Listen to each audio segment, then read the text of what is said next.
اعوذ باللہ من الشیطان الرجیم، بسم اللہ الرحمن الرحیم۔ السلام علیکم پیارے بچوں، امید ہے آپ سب خیریت سے ہوں گے۔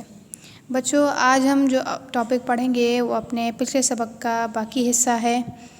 ہم غزوہ حنین کے بارے میں بات کر رہے تھے، ٹھیک ہے۔ غزوہ حنین وہ جنگ حنین نامی ایک گھاٹی تھی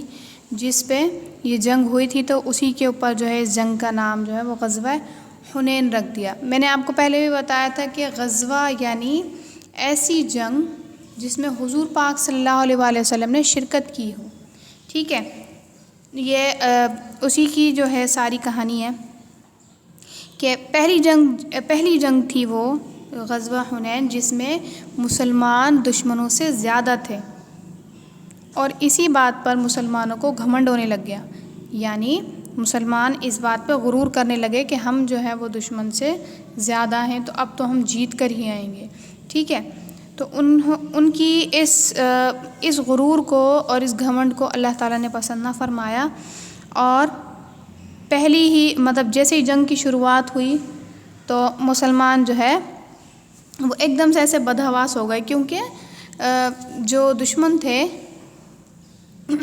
دشمن تھے وہ بہت اچھے، ان کے پاس تیر انداز تھے اور انہیں جنگ لڑنے کا طریقہ تھا، وہ بہت اچھی طرح جنگ لڑنا جانتے تھے، ٹھیک ہے۔ اسی لیے انہیں پتہ تھا کہ کہاں کہاں سے دشمن حملہ کر سکتا ہے، اور انہوں نے اپنے اپنے اندازے کے ساتھ اور صحیح اندازے کے ساتھ جو ہے وہ جگہ جگہ پہ لوگوں کو کھڑا کر دیا۔ تو اس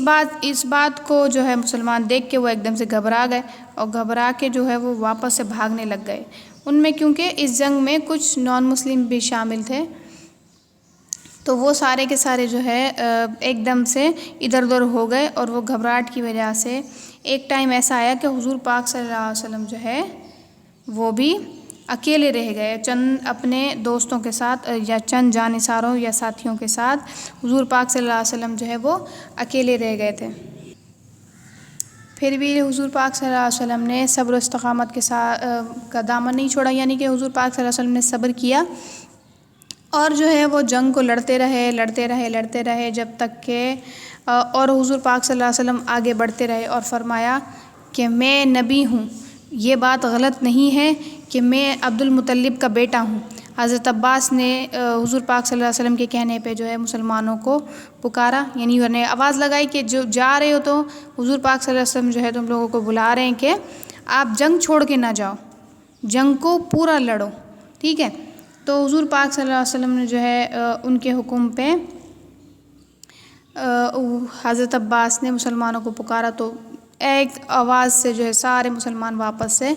جنگ کے میدان میں آ گئے، اور وہ جمع مردی کے ساتھ وہ لڑنے لگے، اور آخر کار جو ہے ایسی جنگ کا ایسا رخ بدلا کہ اللہ تعالیٰ نے سورۃ التوبہ میں فرمایا لَقَدْ نَصَرَكُمُ اللَّهُ فِي مَوَاطِنَ كَثِيرَةٍ وَيَوْمَ حُنَيْنٍ إِذَا أَعْجَبَتْكُمْ كَثْرَتُكُمْ فَلَمْ تُغْنِ عَنكُمْ شَيْئًا وَضَاقَتْ عَلَيْكُمُ الْأَرْضُ بِمَا رَحُبَتْ ثُمَّ وَلَّيْتُمْ مُدْبِرِينَ ثم أنزل الله سكينته على رسوله وعلى المؤمنين وأنزل جنودا لم تروها وعذب الذين كفروا وذلك جزاء الكافرين، یعنی اللہ تعالیٰ نے بہت سے موقعوں پر تم کو مدد دی ہے، اور جنگ حنین کے دن جب تم کو اپنی جماعت کی کثرت پر غرور تھا تو تمہارے کچھ بھی کام نہ آئی، یعنی کہ اللہ تعالیٰ نے ہر جنگ میں تمہیں جو ہے وہ کامیابی دلائی ہے، لیکن اس جنگ میں جو ہے وہ تم نے غرور کیوں کیا؟ اور زمین باوجود اتنی بڑی فراغی کے تم پر تنگ ہو گئی، پھر تم پیٹھ پھیر کر پھر گئے، یعنی کہ مسلمانوں کو مخاطب کر کے کہہ رہے ہیں کہ جو بھاگنے لگے تھے مسلمان، ان کو حضور پاک صلی اللہ علیہ وسلم نے فرمایا کہ اس کو قرآن شریف میں اللہ پاک نے فرمایا کہ پھر اللہ تعالیٰ نے اپنے پیغمبر پر اور مومنوں پر اپنی طرف سے تسکین نازل فرمائی، اور تمہاری مدد کو فرشتوں کے لشکر جو تمہیں نظر نہیں آتے تھے آسمان سے اتارے اور کافروں کو عذاب دیا، اور کفر کرنے والوں کی بھی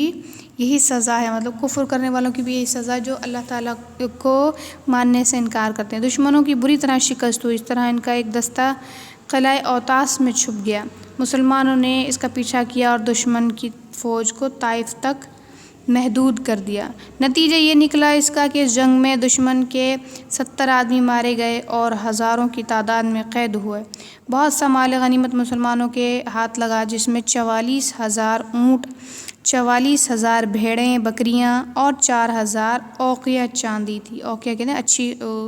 اچھی کوالٹی کی جو چاندی تھی، وہ مسلمانوں کے ہاتھ لگی۔ قیدی جن کی تعداد ہزاروں تھی، ان میں حضور اکرم صلی اللہ علیہ وسلم کی رضائی بہن حضرت شیمہ بھی تھیں۔ آپ صلی اللہ علیہ وسلم نے ان کی بے حد تکریم فرمائی اور اپنی چادر ان کے لیے بچھا دی۔ رضائی بہن بھائی مطلب ان کو کہتے ہیں کہ جنہوں نے ایک ہی ماں کا دودھ پیا ہو، وہ آپس میں بہن بھائی نہیں ہوتے، جیسے پہلے زمانے میں یہ ہوا کرتا تھا کہ دائی آیا کرتی تھی، یعنی کہ عورتیں آیا کرتی تھی لوگوں کے بچوں کو دودھ پلانے کے لیے۔ تو حضور پاک صلی اللہ علیہ وسلم نے حضرت بی بی حلیمہ کا جو دودھ پیا تھا،